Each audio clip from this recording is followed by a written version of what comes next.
তুমি ওকে চিনো? ওকে ইনভাইট করছো তুমি?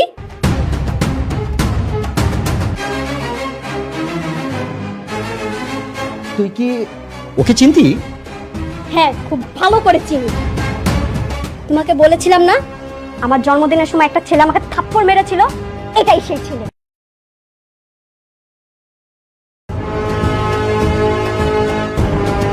ওয়াইসি, এই সেই ছেলে? হ্যাঁ বাবা, একটা বস্তির মেয়ের জন্য আমার গায়ে থাপ্পড় মারে আর সেই দিনের জন্মদিনটা মাটি করে দেয়। আমি কত রাত সেই অপমানের কারণে ঘুমাতে পারিনি।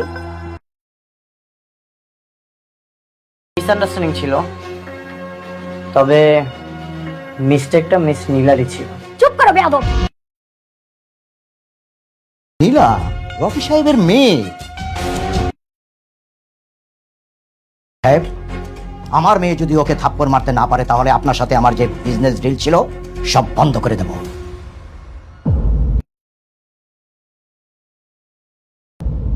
নীলা, যা থাপ্পড় মার।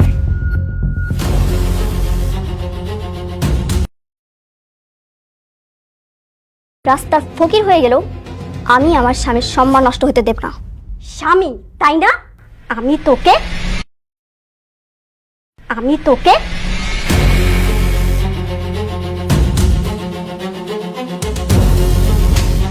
একটি সংলাপ যখন বুকের ভেতর তীরের মতো বিঁধে যায়, যখন পর্দার চরিত্রগুলো আর কাল্পনিক মনে হয় না, বরং পাশের বাড়ির পরিচিত মানুষ হয়ে ওঠে, যখন একটি নাটক দেখতে বসে চোখের কোণ ভিজে ওঠে অথচ বুঝতেই পারো না কখন সেটা হলো, তখনই বোঝা যায় একটি গল্প কতটা গভীরে স্পর্শ করেছে।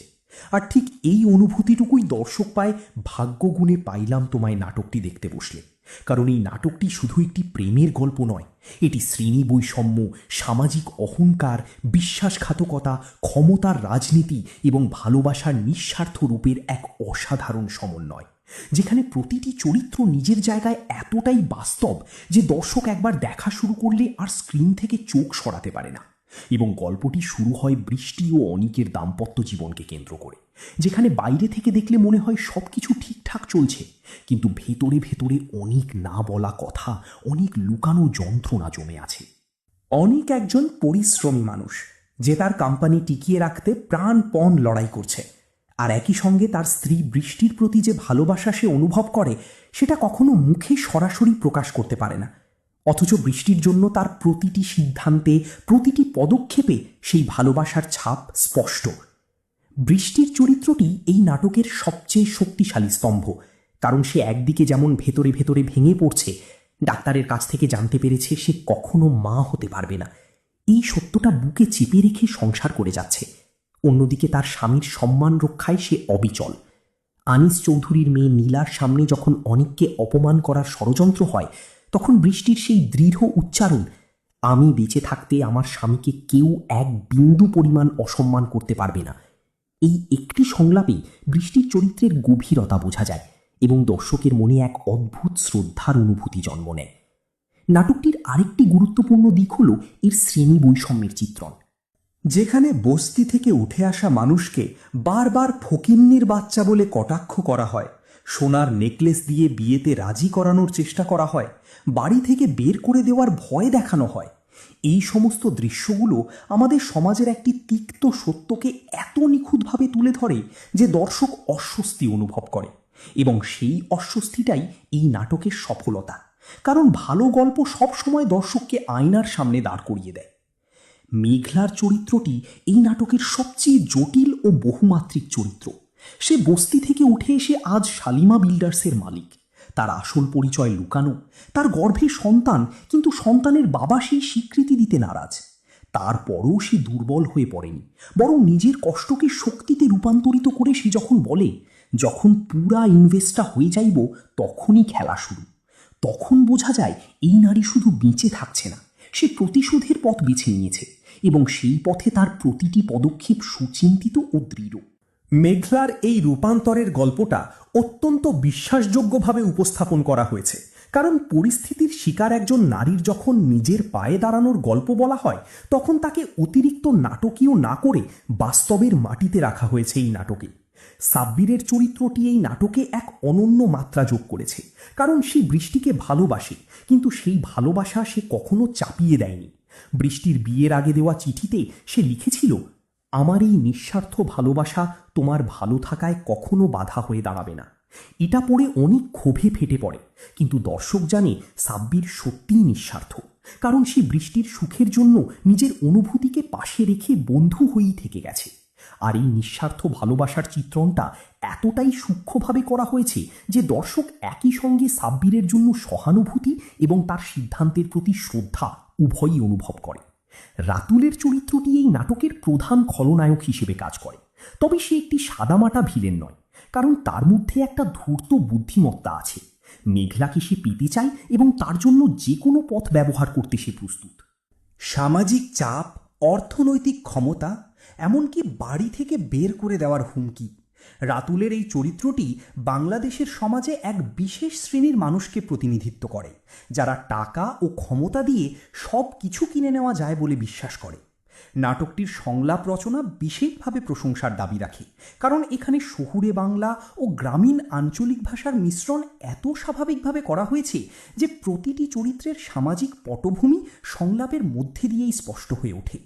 মেঘলার বাবা মার কথ্য ভাষা, অনিকের আধুনিক নগর জীবনের ভাষা এবং বৃষ্টির মধ্যমবর্গীয় সংবেদনশীল প্রকাশভঙ্গি, এই তিনটি স্তরের ভাষা ব্যবহার নাটকটিকে একটি বিশ্বাসযোগ্য সামাজিক দলিলে পরিণত করেছে। নাটকের ব্যবসায়িক প্রেক্ষাপটটিও অত্যন্ত দক্ষতার সঙ্গে ব্যবহার করা হয়েছে, কারণ কর্পোরেট দুনিয়ার ক্ষমতার দ্বন্দ্ব, প্রজেক্ট বাতিলের ষড়যন্ত্র, লোন নেওয়ার বাধ্যবাধকতা, এই সমস্ত উপাদানগুলো গল্পের আবেগময় অংশের পাশে এক বাস্তব মাটির সৃষ্টি করেছে, যেখানে চরিত্রগুলোর সংঘর্ষগুলো শুধু ব্যক্তিগত নয়, অর্থনৈতিক টিকে থাকার লড়াইও বটে। বিশেষ করে সেই দৃশ্যটি যেখানে অনিকের কোম্পানির প্রজেক্ট বাতিলের খবর আসে এবং সে দলবল সহ মেঘলার কাছে সাহায্য চাইতে যায়। এই দৃশ্যটি অনেক কিছু একসঙ্গে বলে: পুরুষতান্ত্রিক অহংকার, ব্যক্তিগত সম্পর্কের জটিলতা এবং ব্যবসায়িক বাস্তবতার নিষ্ঠুর টানাপোড়েন। নাটকটির সঙ্গীতও এর আবেগকে আরও গাঢ় করে তুলেছে, বিশেষত ভাগ্যগুণে পাইলাম তোমায় শিরোনামের গানটি, যা পুরো নাটকে বারবার ফিরে আসে এবং প্রতিবার ভিন্ন আবেগের প্রেক্ষাপটে বাজে, কখনো বিচ্ছেদের বেদনায়, কখনো না পাওয়ার হাহাকারে, কখনো স্মৃতির টানে। এই সঙ্গীতের পুনরাবৃত্তি নাটকের আবেগময় থিমকে শক্তিশালীভাবে এক সূত্রে গেঁথে রাখে। সামগ্রিকভাবে বলতে গেলে ভাগ্যগুণে পাইলাম তোমায় নাটকটি এই সময়ের বাংলা নাটকের জগতে একটি উল্লেখযোগ্য সংযোজন, কারণ এটি আবেগ ও বাস্তবতার মধ্যে ভারসাম্য রক্ষা করতে পেরেছে, শ্রেণী বৈষম্যের মতো কঠিন বিষয়কে বিনোদনের মোড়কে উপস্থাপন করতে পেরেছে এবং প্রতিটি চরিত্রকে তার নিজস্ব জটিলতা সহ মঞ্চে দাঁড় করিয়েছে, যেন দর্শক শুধু একটি গল্প দেখছে না, বরং জীবনের একটি অধ্যায়ের সাক্ষী হচ্ছে। যারা এই নাটকটি এখনো দেখেননি তাদের জন্য একটাই কথা: একটু সময় বের করুন, বসুন এবং শুরু করুন, কারণ একবার শুরু করলে শেষ না করে উঠতে পারবেন না, এটুকু নিশ্চিত। একটি সংলাপ যখন বুকের ভেতর তীরের মতো বিঁধে যায়, যখন পর্দার চরিত্রগুলো আর কাল্পনিক মনে হয় না, বরং পাশের বাড়ির পরিচিত মানুষ হয়ে ওঠে, যখন একটি নাটক দেখতে বসে চোখের কোণ ভিজে ওঠে অথচ বুঝতেই পারো না কখন সেটা হলো, তখনই বোঝা যায় একটি গল্প কতটা গভীরে স্পর্শ করেছে। আর ঠিক এই অনুভূতিটুকুই দর্শক পায় ভাগ্যগুণে পাইলাম তোমায় নাটকটি দেখতে বসলে, কারণ এই নাটকটি শুধু একটি প্রেমের গল্প নয়, এটি শ্রেণী বৈষম্য, সামাজিক অহংকার, বিশ্বাসঘাতকতা, ক্ষমতার রাজনীতি এবং ভালোবাসার নিঃস্বার্থ রূপের এক অসাধারণ সমন্বয়, যেখানে প্রতিটি চরিত্র নিজের জায়গায় এতটাই বাস্তব যে দর্শক একবার দেখা শুরু করলে আর স্ক্রিন থেকে চোখ সরাতে পারে না। এবং গল্পটি শুরু হয় বৃষ্টি ও অনিকের দাম্পত্য জীবনকে কেন্দ্র করে, যেখানে বাইরে থেকে দেখলে মনে হয় সব কিছু ঠিকঠাক চলছে, কিন্তু ভেতরে ভেতরে অনেক না বলা কথা, অনেক লুকানো যন্ত্রণা জমে আছে। অনিক একজন পরিশ্রমী মানুষ, যে তার কোম্পানি টিকিয়ে রাখতে প্রাণপণ লড়াই করছে, আর একই সঙ্গে তার স্ত্রী বৃষ্টির প্রতি যে ভালোবাসা সে অনুভব করে সেটা কখনো মুখে সরাসরি প্রকাশ করতে পারে না, অথচ বৃষ্টির জন্য তার প্রতিটি সিদ্ধান্তে, প্রতিটি পদক্ষেপে সেই ভালোবাসার ছাপ স্পষ্ট। বৃষ্টির চরিত্রটি এই নাটকের সবচেয়ে শক্তিশালী স্তম্ভ, কারণ সে একদিকে যেমন ভেতরে ভেতরে ভেঙে পড়ছে, ডাক্তারের কাছ থেকে জানতে পেরেছে সে কখনো মা হতে পারবে না, এই সত্যটা বুকে চেপে রেখে সংসার করে যাচ্ছে। অন্যদিকে তার স্বামীর সম্মান রক্ষায় সে অবিচল। আনিস চৌধুরীর মেয়ে নীলার সামনে যখন অনিককে অপমান করার ষড়যন্ত্র হয়, তখন বৃষ্টির সেই দৃঢ় উচ্চারণ, আমি বেঁচে থাকতে আমার স্বামীকে কেউ এক বিন্দু পরিমাণ অসম্মান করতে পারবে না, এই একটি সংলাপে বৃষ্টির চরিত্রের গভীরতা বোঝা যায় এবং দর্শকের মনে এক অদ্ভুত শ্রদ্ধার অনুভূতি জন্ম নেয়। নাটকটির আরেকটি গুরুত্বপূর্ণ দিক হল এর শ্রেণী বৈষম্যের চিত্রণ। যেখানে বস্তি থেকে উঠে আসা মানুষকে বারবার ফকিন্নির বাচ্চা বলে কটাক্ষ করা হয়, সোনার নেকলেস দিয়ে বিয়েতে রাজি করানোর চেষ্টা করা হয়, বাড়ি থেকে বের করে দেওয়ার ভয় দেখানো হয়, এই সমস্ত দৃশ্যগুলো আমাদের সমাজের একটি তিক্ত সত্যকে এত নিখুঁতভাবে তুলে ধরে যে দর্শক অস্বস্তি অনুভব করে, এবং সেই অস্বস্তিটাই এই নাটকের সফলতা। কারণ ভালো গল্প সবসময় দর্শককে আয়নার সামনে দাঁড় করিয়ে দেয়। মেঘলার চরিত্রটি এই নাটকের সবচেয়ে জটিল ও বহুমাত্রিক চরিত্র। সে বস্তি থেকে উঠে এসে আজ শালিমা বিল্ডার্সের মালিক। তার আসল পরিচয় লুকানো, তার গর্ভে সন্তান, কিন্তু সন্তানের বাবা সেই স্বীকৃতি দিতে নারাজ। তারপরও সে দুর্বল হয়ে পড়েনি, বরং নিজের কষ্টকে শক্তিতে রূপান্তরিত করে সে যখন বলে, যখন পুরা ইনভেস্টটা হয়ে যাইব তখনই খেলা শুরু, তখন বোঝা যায় এই নারী শুধু বেঁচে থাকছে না, সে প্রতিশোধের পথ বেছে নিয়েছে এবং সেই পথে তার প্রতিটি পদক্ষেপ সুচিন্তিত ও দৃঢ়। মেঘলার এই রূপান্তরের গল্পটা অত্যন্ত বিশ্বাসযোগ্যভাবে উপস্থাপন করা হয়েছে, কারণ পরিস্থিতির শিকার একজন নারীর যখন নিজের পায়ে দাঁড়ানোর গল্প বলা হয়, তখন তাকে অতিরিক্ত নাটকীয় না করে বাস্তবের মাটিতে রাখা হয়েছে এই নাটকে। সাব্বিরের চরিত্রটি এই নাটকে এক অনন্য মাত্রা যোগ করেছে, কারণ সে বৃষ্টিকে ভালোবাসে, কিন্তু সেই ভালোবাসা সে কখনো চাপিয়ে দেয়নি। বৃষ্টির বিয়ের আগে দেওয়া চিঠিতে সে লিখেছিল, আমার এই নিঃস্বার্থ ভালোবাসা তোমার ভালো থাকায় কখনো বাধা হয়ে দাঁড়াবে না। এটা পড়ে অনেক ক্ষোভে ফেটে পড়ে, কিন্তু দর্শক জানে সাব্বির সত্যিই নিঃস্বার্থ, কারণ সে বৃষ্টির সুখের জন্য নিজের অনুভূতিকে পাশে রেখে বন্ধু হয়েই থেকে গেছে। আর এই নিঃস্বার্থ ভালোবাসার চিত্রণটা এতটাই সূক্ষ্মভাবে করা হয়েছে যে দর্শক একই সঙ্গে সাব্বিরের জন্য সহানুভূতি এবং তার সিদ্ধান্তের প্রতি শ্রদ্ধা উভয়ই অনুভব করে। রাতুলের চরিত্রটি এই নাটকের প্রধান খলনায়ক হিসেবে কাজ করে, তবে সে একটি সাদামাটা ভিলেন নয়, কারণ তার মধ্যে একটা ধূর্ত বুদ্ধিমত্তা আছে। মেঘলাকে সে পেতে চায় এবং তার জন্য যে কোনো পথ ব্যবহার করতে সে প্রস্তুত। সামাজিক চাপ, অর্থনৈতিক ক্ষমতা, এমনকি বাড়ি থেকে বের করে দেওয়ার হুমকি, রাতুলের এই চরিত্রটি বাংলাদেশের সমাজে এক বিশেষ শ্রেণীর মানুষকে প্রতিনিধিত্ব করে, যারা টাকা ও ক্ষমতা দিয়ে সব কিছু কিনে নেওয়া যায় বলে বিশ্বাস করে। নাটকটির সংলাপ রচনা বিশেষভাবে প্রশংসার দাবি রাখে, কারণ এখানে শহুরে বাংলা ও গ্রামীণ আঞ্চলিক ভাষার মিশ্রণ এত স্বাভাবিকভাবে করা হয়েছে যে প্রতিটি চরিত্রের সামাজিক পটভূমি সংলাপের মধ্যে দিয়েই স্পষ্ট হয়ে ওঠে। মেঘলার বাবা মার কথ্য ভাষা, অনিকের আধুনিক নগর জীবনের ভাষা এবং বৃষ্টির মধ্যমবর্গীয় সংবেদনশীল প্রকাশভঙ্গি, এই তিনটি স্তরের ভাষা ব্যবহার নাটকটিকে একটি বিশ্বাসযোগ্য সামাজিক দলিলে পরিণত করেছে। নাটকের ব্যবসায়িক প্রেক্ষাপটটিও অত্যন্ত দক্ষতার সঙ্গে ব্যবহার করা হয়েছে, কারণ কর্পোরেট দুনিয়ার ক্ষমতার দ্বন্দ্ব, প্রজেক্ট বাতিলের ষড়যন্ত্র, লোন নেওয়ার বাধ্যবাধকতা, এই সমস্ত উপাদানগুলো গল্পের আবেগময় অংশের পাশে এক বাস্তব মাটির সৃষ্টি করেছে, যেখানে চরিত্রগুলোর সংঘর্ষগুলো শুধু ব্যক্তিগত নয়, অর্থনৈতিক টিকে থাকার লড়াইও বটে। বিশেষ করে সেই দৃশ্যটি যেখানে অনিকের কোম্পানির প্রজেক্ট বাতিলের খবর আসে এবং সে দলবল সহ মেঘলার কাছে সাহায্য চাইতে যায়। এই দৃশ্যটি অনেক কিছু একসঙ্গে বলে: পুরুষতান্ত্রিক অহংকার, ব্যক্তিগত সম্পর্কের জটিলতা এবং ব্যবসায়িক বাস্তবতার নিষ্ঠুর টানাপোড়েন। নাটকটির সঙ্গীতও এর আবেগকে আরও গাঢ় করে তুলেছে, বিশেষত ভাগ্যগুণে পাইলাম তোমায় শিরোনামের গানটি, যা পুরো নাটকে বারবার ফিরে আসে এবং প্রতিবার ভিন্ন আবেগের প্রেক্ষাপটে বাজে, কখনো বিচ্ছেদের বেদনায়, কখনো না পাওয়ার হাহাকারে, কখনো স্মৃতির টানে। এই সঙ্গীতের পুনরাবৃত্তি নাটকের আবেগময় থিমকে শক্তিশালীভাবে এক সূত্রে গেঁথে রাখে।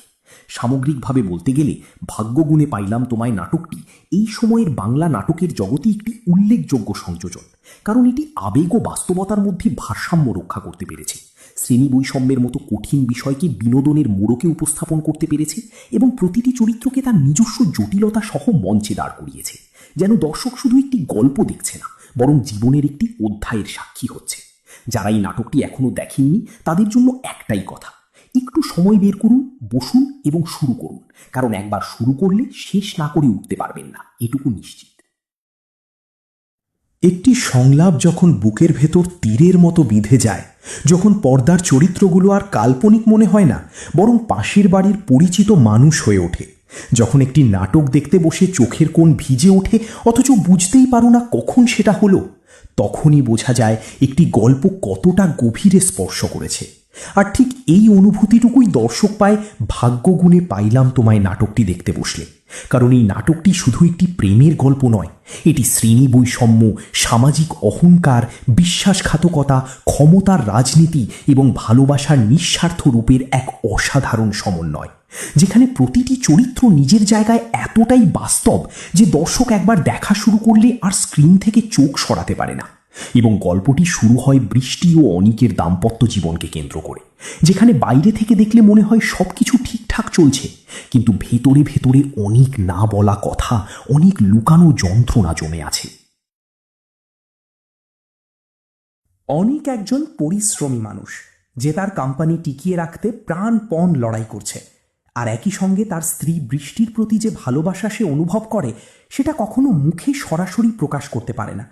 অথচ বৃষ্টির জন্য তার প্রতিটি সিদ্ধান্তে, প্রতিটি পদক্ষেপে সেই ভালোবাসার ছাপ স্পষ্ট। বৃষ্টির চরিত্রটি এই নাটকের সবচেয়ে শক্তিশালী স্তম্ভ, কারণ সে একদিকে যেমন ভেতরে ভেতরে ভেঙে পড়ছে, ডাক্তারের কাছ থেকে জানতে পেরেছে সে কখনো মা হতে পারবে না, এই সত্যটা বুকে চেপে রেখে সংসার করে যাচ্ছে। অন্যদিকে তার স্বামীর সম্মান রক্ষায় সে অবিচল। আনিস চৌধুরীর মেয়ে নীলার সামনে যখন অনিককে অপমান করার ষড়যন্ত্র হয়, তখন বৃষ্টির সেই দৃঢ় উচ্চারণ, আমি বেঁচে থাকতে আমার স্বামীকে কেউ এক বিন্দু পরিমাণ অসম্মান করতে পারবে না, এই একটি সংলাপে বৃষ্টির চরিত্রের গভীরতা বোঝা যায় এবং দর্শকের মনে এক অদ্ভুত শ্রদ্ধার অনুভূতি জন্ম নেয়। নাটকটির আরেকটি গুরুত্বপূর্ণ দিক হল এর শ্রেণী বৈষম্যের চিত্রণ।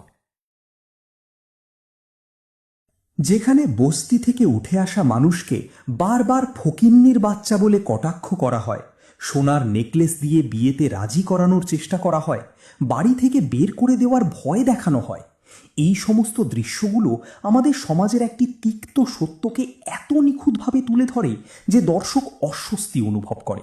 এবং সেই অস্বস্তিটাই এই নাটকের সফলতা, কারণ ভালো গল্প সবসময় দর্শককে আয়নার সামনে দাঁড় করিয়ে দেয়। মেঘলার চরিত্রটি এই নাটকের সবচেয়ে জটিল ও বহুমাত্রিক চরিত্র। সে বস্তি থেকে উঠে এসে আজ শালিমা বিল্ডার্সের মালিক। তার আসল পরিচয় লুকানো, তার গর্ভে সন্তান, কিন্তু সন্তানের বাবা সেই স্বীকৃতি দিতে নারাজ। তারপরও সে দুর্বল হয়ে পড়েনি, বরং নিজের কষ্টকে শক্তিতে রূপান্তরিত করে সে যখন বলে, যখন পুরা ইনভেস্টটা হয়ে যাইব তখনই খেলা শুরু, তখন বোঝা যায় এই নারী শুধু বেঁচে থাকছে না, সে প্রতিশোধের পথ বেছে নিয়েছে এবং সেই পথে তার প্রতিটি পদক্ষেপ সুচিন্তিত ও দৃঢ়।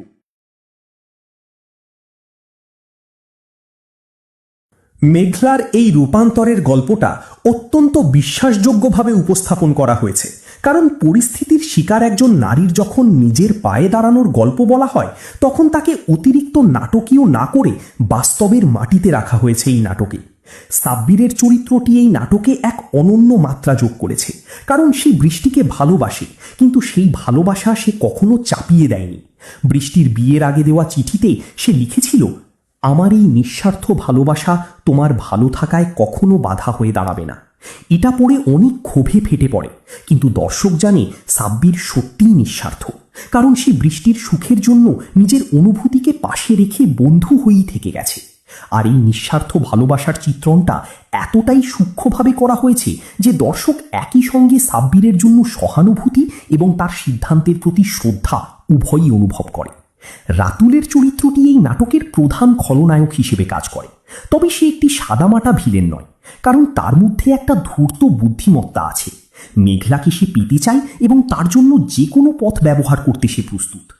সামাজিক চাপ, অর্থনৈতিক ক্ষমতা, এমনকি বাড়ি থেকে বের করে দেওয়ার হুমকি, রাতুলের এই চরিত্রটি বাংলাদেশের সমাজে এক বিশেষ শ্রেণীর মানুষকে প্রতিনিধিত্ব করে, যারা টাকা ও ক্ষমতা দিয়ে সব কিছু কিনে নেওয়া যায় বলে বিশ্বাস করে।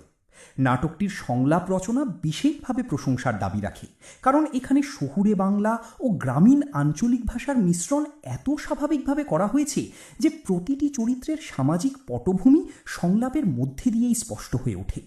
মেঘলার বাবা মার কথ্য ভাষা, অনিকের আধুনিক নগর জীবনের ভাষা এবং বৃষ্টির মধ্যমবর্গীয় সংবেদনশীল প্রকাশভঙ্গি, এই তিনটি স্তরের ভাষা ব্যবহার নাটকটিকে একটি বিশ্বাসযোগ্য সামাজিক দলিলে পরিণত করেছে। নাটকের ব্যবসায়িক প্রেক্ষাপটটিও অত্যন্ত দক্ষতার সঙ্গে ব্যবহার করা হয়েছে, কারণ কর্পোরেট দুনিয়ার ক্ষমতার দ্বন্দ্ব, প্রজেক্ট বাতিলের ষড়যন্ত্র, লোন নেওয়ার বাধ্যবাধকতা, এই সমস্ত উপাদানগুলো গল্পের আবেগময় অংশের পাশে এক বাস্তব মাটির সৃষ্টি করেছে, যেখানে চরিত্রগুলোর সংঘর্ষগুলো শুধু ব্যক্তিগত নয়, অর্থনৈতিক টিকে থাকার লড়াইও বটে। বিশেষ করে সেই দৃশ্যটি যেখানে অনিকের কোম্পানির প্রজেক্ট বাতিলের খবর আসে এবং সে দলবল সহ মেঘলার কাছে সাহায্য চাইতে যায়। এই দৃশ্যটি অনেক কিছু একসঙ্গে বলে: পুরুষতান্ত্রিক অহংকার, ব্যক্তিগত সম্পর্কের জটিলতা এবং ব্যবসায়িক বাস্তবতার নিষ্ঠুর টানাপোড়েন।